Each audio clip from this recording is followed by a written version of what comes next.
और केफिन, जब भी कोई आईपीओ आती है, इस कंपनी की बात जरूर होती है, अब खुद इस कंपनी की भी आईपीओ आ रही है, तो केफिन, इसके बारे में थोड़ा बताएं सर, क्या करना है आईपीओ में? पहले राय बता दूं जी।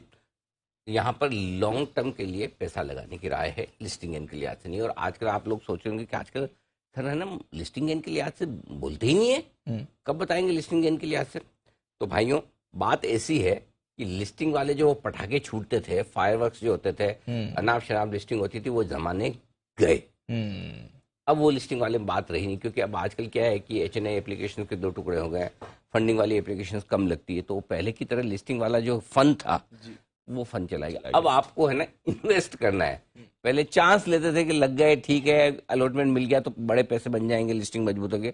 अब उससे धीरे धीरे हम सेंसिबल लिस्टिंग्स की तरफ बढ़ रहे हैं। और कई बार ये हो रहा है दीप, एक और इंटरेस्टिंग चीज है कि कई बार अच्छे आईपीओ जिनके वैल्यूएशंस ठीक है, उनके भी बहुत अच्छे लिस्टिंग गेन्स नहीं आ रहे।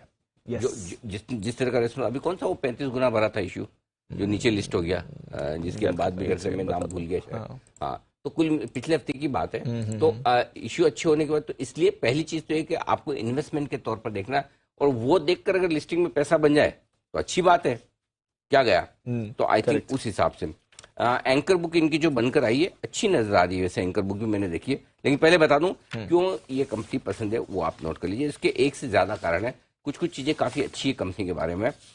पहला तो ये कि प्रमोटर्स नए हैं, जनरल एटलांटिक, जो कि एक जाने माने प्राइवेट इक्विटी इन्वेस्टर। आप सोचें नए तो कुछ पुराने भी होंगे प्रमोटर, जी हाँ, पुराने प्रमोटर भी हैं। वो कौन है, जो मैं नेगेटिव फैक्टर में आगे बताऊंगा, लेकिन ये नए और मजबूत प्रमोटर हैं। पहला पॉजिटिव ये है।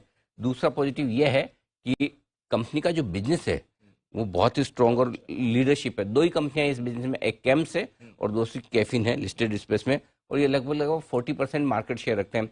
जो आपके म्यूचुअल फंड की एप्लीकेशंस होती हैं, ये प्रोसेस करने का काम करते हैं, ये सारे पेंशन फंड्स, ये basically registrar and transfer agent, एक तरह से आप शॉर्ट में समझ लें म्यूचुअल फंड्स वगैरह के लिए हैं। और म्यूचुअल फंड इंडस्ट्री जिस तरह से ग्रो कर रही है, इसको देखते हुए इनके लिए भी ग्रोथ आउटलुक बहुत मजबूत है। ये काम बढ़ने ही बढ़ने वाला है, जिस तरह से नंबर ऑफ इन्वेस्टर्स इंडिया में बढ़ रहे हैं और जिस तरह से नए नए एवेन्यूज खुल रहे हैं। अभी इंश्योरेंस भी इवेंचुअली डीमेट हो सकता है। ये सारी चीज़ें जो आ रही है ना, ये सब जो होगा इसका फायदा बड़ा मिलेगा।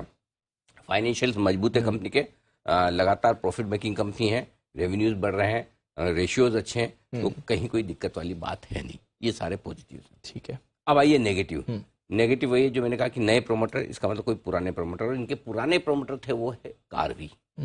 ये कार्वी ग्रुप की कंपनी थी, और शुक्रवार को हमने जब मैनेजमेंट से बातचीत की, हमने खोद कर 2-3-4 बार घुमा फिरा के सब से पूछा, हर तरीके से जितना हम पूछ सकते थे पूछा। और उनका ये कहना था कि कार्वी के पुराने जो प्रोमोटर्स थे, अब उनका कोई कंपनी से लेना देना नहीं। थोड़ी बहुत स्टेक उनकी 14% के आसपास से वो ब्लॉक की हुई एजेंसीज की तरफ से जो इन्वेस्टिगेशन चल रहे हैं, अगर कुछ खड्डा निकला तो उसकी जिम्मेदारी कंपनी पर या नए प्रोमोटर्स पर नहीं आएगी, ये उनका कहना है, और हम उसको मान कर चल रहे हैं। अगर वो रिस्क आपको लगती है, आई डोंट नो, लीगली समझ में नहीं आता, कल को कोई आ जाए तो पता नहीं, बट जितना मैनेजमेंट ने साफ साफ कहा है कि किसी तरह की कोई रेस्पॉन्सिबिलिटी या कोई लाइबिलिटी नहीं आएगी, तो उसको देखते हुए रिस्क कम है। बट पता नहीं चलता, कभी कभी इस तरह के मामलों में कई, और चूंकि ये कार्वी ग्रुप की ही कंपनी थी जी, ये एक ही वो रिस्क नजर आती है। अदरवाइज बिजनेस मॉडल से लेकर वैल्यूएशन और फाइनेंशियल्स और आगे की ग्रोथ को लेकर कहीं कोई डाउट नहीं है। वैल्यूएशंस का जहां तक सवाल है दीप, रीजनेबल है। केम्स के कंपेरिजन में इनकी जो साइज है वो केम्स के मुकाबले में बहुत ज्यादा बड़ी साइज नहीं है जी, छोटे हैं थोड़े जी, हल्का सा वैल्यूएशन कम रखा है। मेरा ये मानना थोड़ा और अट्रैक्टिव रखना था वैल्यूएशन। अच्छा। अगर थोड़ा और सस्ता दिया होता ना तो मजा ही आ जाता। तो केम्स आपका 39-40 के पी मल्टीपल पर है, 36-37 पे, तो बहुत वैल्यूएशन गैप कम रखा।